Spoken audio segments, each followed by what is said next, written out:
ਜਿਹੜੇ ਹਜ਼ਾਰਾ ਸ਼ੀਆ ਕਬਾਇਲ ਆ ਉਹਨਾਂ ਦੇ ਬੰਦੇ ਮਾਰੇ ਜਾਂਦੇ ਆ ਪਹਿਲੇ ਵੀ, ਤੇ ਇਸ ਵਾਰੀ ਫਿਰ ਉਹਨਾਂ ਦੀ ਟਾਰਗੇਟ ਕਿਲਿੰਗ ਹੋਈ ਆ ਬੜੇ ਪੈਮਾਨੇ ਤੇ ਔਰ ਉਹਨਾਂ ਨੂੰ ਮਾਰਿਆ ਗਿਆ ਦਹਿਸ਼ਤਗਰਦਾਂ ਵੱਲੋਂ। ਉਹਦੇ ਖਿਲਾਫ ਲਾਹੌਰ ਦੇ ਵਿੱਚ ਵੀ ਧਰਨਾ ਹੋ ਰਿਹਾ। ਉੱਦਾਂ ਤੇ ਹਰ ਪਾਸੇ ਹੀ ਜਾਰੀ ਆ ਧਰਨੇ। ਕੋਇਟਾ ਦੇ ਵਿੱਚ ਵੀ ਉਹਨਾਂ ਦਾ ਮਈਤਾਂ ਦੇ ਨਾਲ ਧਰਨਾ ਜਾਰੀ ਆ। ਅੱਛਾ, ਪਹਿਲੀ ਵਾਰੀ ਨਹੀਂ ਹੋਇਆ, ਅੱਗੇ ਵੀ ਪਹਿਲੇ ਐਵੇਂ ਹੋ ਚੁੱਕਿਆ। ਕੋਇਟਾ ਦੇ ਵਿੱਚ ਜਿਹੜੇ ਮਾਮਲਾਤ ਐਵੇਂ ਹੁੰਦੇ ਰਹਿੰਦੇ ਆ।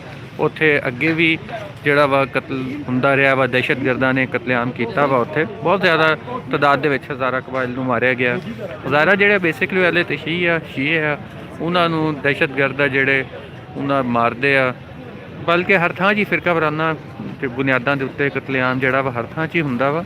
ਅਤੇ ਉਹ ਪਰ ਇਹ ਕਾਫੀ ਜ਼ਿਆਦਾ ਹੋਇਆ ਉੱਥੇ, ਅਤੇ ਉਹਦੇ ਖਿਲਾਫ ਜਿਹੜਾ ਵਾ ਇਹ ਲਾਹੌਰ ਦੇ ਵਿੱਚ ਵੀ ਧਰਨਾ ਹੋ ਰਿਹਾ ਵਾ, ਤਾਂ ਕਿ ਜਿਹੜੇ ਉੱਥੇ ਬੰਦੇ ਮਾਰੇ ਗਏ ਆ, ਜਿਹੜੇ ਕਤਲ ਕੀਤੇ ਗਏ ਆ, ਉਹਨਾਂ ਨੂੰ ਇਨਸਾਫ ਦਿਵਾਇਆ ਜਾ ਸਕੇ। ਉਹਨਾਂ ਦੇ ਖਿਲਾਫ ਜਿਹੜੀ ਕਾਰਵਾਈ ਆ ਹੁਕੂਮਤ ਉਹ ਕਰੇ। ਅਤੇ ਅੱਜ ਤੋਂ ਤਕਰੀਬਨ 9 ਸਾਲ ਪਹਿਲੇ ਵੀ ਐਵੇਂ ਹੀ ਹੋਇਆ ਸੀ ਮਾਮਲਾ, ਖਾਸੇ ਵੱਡੇ ਲੈਵਲ ਦੇ ਉੱਤੇ ਉੱਥੇ ਜਿਹੜੇ ਸੀਗੇ ਹਜ਼ਾਰਾ ਕਬਾਇਲ ਨੂੰ ਮਾਰਿਆ ਗਿਆ ਸੀਗਾ। ਅਤੇ ਉਸ ਤੋਂ ਬਾਅਦ ਵੀ ਪੂਰੇ ਮੁਲਕ ਦੇ ਵਿੱਚ ਧਰਨੇ ਹੋਏ ਸੀ, ਅਤੇ ਮਜਲਿਸ ਵਹਦਤ ਮੁਸਲਿਮੀਨ ਇੱਕ ਵੱਡੀ ਸ਼ੀਆਂ ਦੀ ਤਨਜ਼ੀਮ ਦੇ ਤੌਰ 'ਤੇ ਉੱਭਰ ਕੇ ਸਾਹਮਣੇ ਆਈ ਸੀ। ਅਤੇ ਇਸ ਵਾਰੀ ਫਿਰ ਉਹਦਾ ਇੱਕਾ ਦੁੱਕਾ ਕਤਲ ਜਿਹੜੇ ਸੀ ਹੁੰਦੇ ਰਹੇ ਸੀ, ਪਰ ਇਸ ਵਾਰੀ ਜਿਹੜਾ ਮੱਛ ਦੇ ਵਿੱਚ ਮਾਰਿਆ ਗਿਆ ਵਾ ਤਕਰੀਬਨ 11 ਜਿਹੜੇ ਮਜ਼ਦੂਰ ਸੀਗੇ ਹਜ਼ਾਰਾ ਕਬਾਇਲ ਨਾਲ ਤਲਕ ਰੱਖਣ ਵਾਲੇ। ਅੱਛਾ, ਇਹ ਹਜ਼ਾਰਾ ਕਬਾਇਲ ਜਿਹੜੇ ਬੇਸਿਕਲੀ ਪਹਿਲੇ ਅਫਗਾਨਿਸਤਾਨ 'ਚ ਹੁੰਦੇ ਸੀਗੇ, ਅਫਗਾਨਿਸਤਾਨ ਤੋਂ ਹੀ ਇੱਥੇ ਆਏ ਸੀਗੇ ਪਾਕਿਸਤਾਨ ਦੇ ਵਿੱਚ, ਕੋਇਟਾ ਦੇ ਨਾਲ ਆ ਕੇ ਆਬਾਦ ਹੋਏ। ਜਨਰਲ ਮੂਸਾ ਖਾਨ ਜਿਹੜਾ ਪਾਕਿਸਤਾਨੀ ਫੌਜ ਦਾ ਆਰਮੀ ਚੀਫ ਵੀ ਰਿਹਾ, ਉਹ ਵੀ ਹਜ਼ਾਰਾ ਕਬਾਇਲ ਦੇ ਨਾਲ ਹੀ ਉਹਨਾਂ ਦਾ ਵੀ ਤਲਕ ਸੀਗਾ।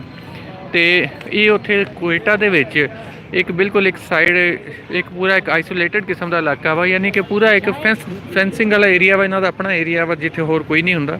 ਪਹਿਲੇ ਵੀ ਇੱਕ ਵਾਰੀ ਵਾਟਰ ਟੈਂਕਰ ਦੇ ਵਿੱਚ ਪਾ ਕੇ ਉੱਥੇ ਬਰੂਦੀ ਮਵਾਦ ਪਹੁੰਚਾਇਆ ਗਿਆ ਸੀਗਾ, ਅਤੇ ਉਦੋਂ ਵੀ ਉੱਥੇ ਬਲਾਸਟ ਹੋਇਆ। ਅਤੇ ਪਹਿਲੇ ਅੱਛਾ, ਜਦੋਂ ਪਿਛਲੀ ਵਾਰੀ ਹੋਇਆ ਸੀ ਉਦੋਂ ਵੀ ਠੰਡ ਹੀ ਸੀਗੀ, ਜਦੋਂ ਸੰਨ 2011 'ਚ ਮਾਮਲਾਤ ਹੋਏ ਸੀਗੇ, ਅਤੇ ਪੂਰੇ ਮੁਲਕ ਦੇ ਵਿੱਚ ਫਿਰ ਜਿਹੜੇ ਸੀਗੇ ਪਹਿਲੇ ਤਾਂ ਸ਼ਹੀ ਵੱਲੋਂ ਧਰਨੇ ਦਿੱਤੇ ਗਏ ਹਰ ਪਾਸੇ। ਉਦੋਂ ਵੀ ਐਵੇਂ ਮਈਤਾਂ ਰੱਖ ਕੇ ਕੋਇਟਾ ਦੇ ਵਿੱਚ ਦਿੱਤੇ ਗਏ ਸੀ। ਅੱਛਾ, ਇਹ ਨਮਾਜ਼ ਵੀ ਇੱਥੇ ਪੜ੍ਹੀ ਜਾ ਰਹੀ ਹੈ ਜੀ। ਅਸਲ 'ਚ ਹਨੇਰਾ ਹੋ ਗਿਆ ਹੁਣ, ਕਿਉਂਕਿ ਅਤੇ ਹਨੇਰੇ ਦੇ ਵਿੱਚ ਜ਼ਰਾ ਔਖਾ ਹੋ ਗਿਆ ਦਿਖਾਉਣਾ, ਅਤੇ ਮੈਂ ਵੀ ਇੱਥੇ ਲੇਟ ਹੀ ਆਇਆ ਅੱਜ, ਨਹੀਂ ਤਾਂ ਆ ਜਾਂਦਾ ਪਹਿਲੇ ਤਾਂ ਤੁਹਾਨੂੰ ਮੈਂ ਉਦੋਂ ਵੀ ਦਿਖਾਉਂਦਾ। ਖੈਰ, ਉਹ ਤਾਂ ਧਰਨਾ ਜਾਰੀ ਹੈ ਕਈ ਦਿਨਾਂ ਤੋਂ, ਔਰ ਇੱਥੇ ਬੈਠੇ ਆ। ਅੱਛਾ, ਇੱਥੇ ਹੀ ਜਿਹੜੀਆਂ ਵਾ ਨਮਾਜ਼ਾਂ ਵੀ ਅਦਾ ਕੀਤੀਆਂ ਜਾ ਰਹੀਆਂ, ਸਾਰਾ ਕੁਛ ਇੱਥੇ ਇਹਨਾਂ ਦਾ ਮੁਤਾਲਬਾ ਇੱਕੋ ਹੀ ਆ ਕਿ ਜਿਹੜਾ ਇਹਨਾਂ ਨੂੰ ਇਨਸਾਫ ਦਿੱਤਾ ਜਾਵੇ, ਜਿਹੜੇ ਇਹਨਾਂ ਦੇ ਕਬਾਇਲ ਨੂੰ ਮਾਰਿਆ ਗਿਆ ਵਾ, ਜਿਹੜੇ ਲੋਕਾਂ ਨੂੰ ਉਹਨਾਂ ਨੂੰ ਇਨਸਾਫ ਦਿੱਤਾ ਜਾਵੇ। ਇਹ ਲਾਹੌਰ ਪ੍ਰੈਸ ਕਲੱਬ ਸ਼ਿਮਲਾ ਪਹਾੜੀ ਦੇ ਬਾਹਰ ਦੇ ਮੰਜ਼ਰ ਆ। ਇੱਥੇ ਬੈਠੇ ਸਾਰੇ ਲੋਕ, ਆ ਤੁਸੀਂ ਦੇਖ ਸਕਦੇ ਹੋ। ਅੱਗੇ ਜਿਹੜੇ ਆ ਬੰਦੇ ਆ, ਬੰਦਿਆਂ ਦੇ ਪਿੱਛੇ ਜ਼ਨਾਨੀਆਂ ਬੈਠੀਆਂ ਵਾ, ਅਤੇ ਇਹ ਧਰਨਾ ਇਹਨਾਂ ਨੇ ਇੱਥੇ ਦਿੱਤਾ ਹੋਇਆ ਵਾ। ਇਹਨਾਂ ਦੀ ਖਾਹਿਸ਼ ਕੀ ਆ, ਮੁਤਾਲਬਾ ਵਾ, ਜਿਹਨੂੰ ਵੀ ਕਹਿ ਲਓ, ਬੜਾ ਜਾਇਜ਼ ਮੁਤਾਲਬਾ, ਕੋਈ ਐਵੇਂ ਕੀ ਗਲਤ ਵੀ ਨਹੀਂ, ਅਤੇ ਇਹਨਾਂ ਦੀ ਕੋਸ਼ਿਸ਼ ਤਾਂ ਇਹੀ ਆ। ਬਹਰਹਾਲ ਆਓ ਤੁਹਾਨੂੰ ਇਹ ਅਗਲੇ ਪਾਸੇ ਦਿਖਾਉਣਾ। ਆਹ ਦੇਖੋ,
ਅੱਛਾ, ਤੁਸੀਂ ਇਹ ਦੇਖੋ ਕਿ ਠੰਡ ਵੀ ਆ ਵਾਹਵਾ, ਇਹਦੇ ਬਾਵਜੂਦ ਦਿਨ ਰਾਤ ਇਹ ਧਰਨਾ ਜਾਰੀ ਆ।